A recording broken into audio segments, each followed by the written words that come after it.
સુરત ઇકોસેલે જમીનના સોદાના નામે mule account ખોલાવી કરોડોની છેતરપિંડી કરનાર વધુ એક આરોપીની ધરપકડ કરી છે। ફરિયાદી પાસેથી મેળવાયેલા ₹4.81 કરોડના 2 ચેક ખોટા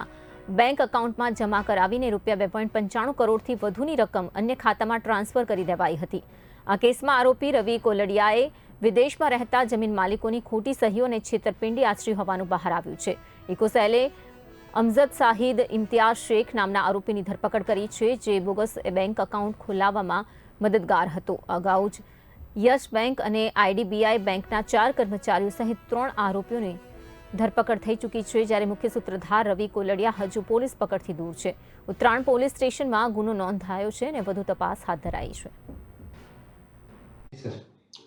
સુરત શહેર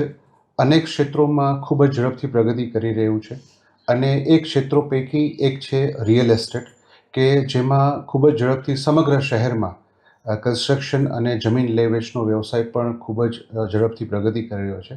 અને આ જ વ્યવસાયમાં ઘણી વખત ઘણા એવા તત્વો કે જે પોતે અન્ય લોકોને ખોટી રીતે પ્રોપર્ટી અપાવવા માટેનો વિશ્વાસ આપી અને તેઓ સાથે વિશ્વાસઘાતને છેતરપિંડી કરતા હોય છે। એવા જ એક બનાવમાં ફરિયાદી શ્રી પિયુષભાઈ સાથે રવિ કોલડિયા નામના આરોપીએ તેમને જમીન અપાવી દેશે એવો વિશ્વાસ આપી અને આ જે જમીન હતી એ ફોરેનમાં વસવાટ કરતા લોકોની હતી અને તેમની સાથે વિશ્વાસ અપાવી ફરિયાદી પાસેથી 4 કરોડના ચેક લઈ લીધા અને જે મુખ્ય મૂળ માલિક હતા તેમના નામના ખોટા યસ બેંકમાં અંકલેશ્વર ખાતે ખાતા ખોલાવી અને એ ખાતામાં ફરિયાદી દ્વારા આપવામાં આવેલા ચેક જમા કરાવી અને પૈસા પોતે પોતાના અંગત ઉપયોગમાં લઈ લીધા, જે અનુસંધાને ગુનો દાખલ કરેલ હાલમાં બેંકના કર્મચારીઓની પણ ધરપકડ કરેલ છે અને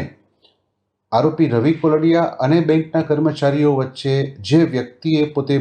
ગુનેગાર તરીકેની ભૂમિકા ભજવેલી છે એવા જ એક આરોપી અસમત ખાનની પણ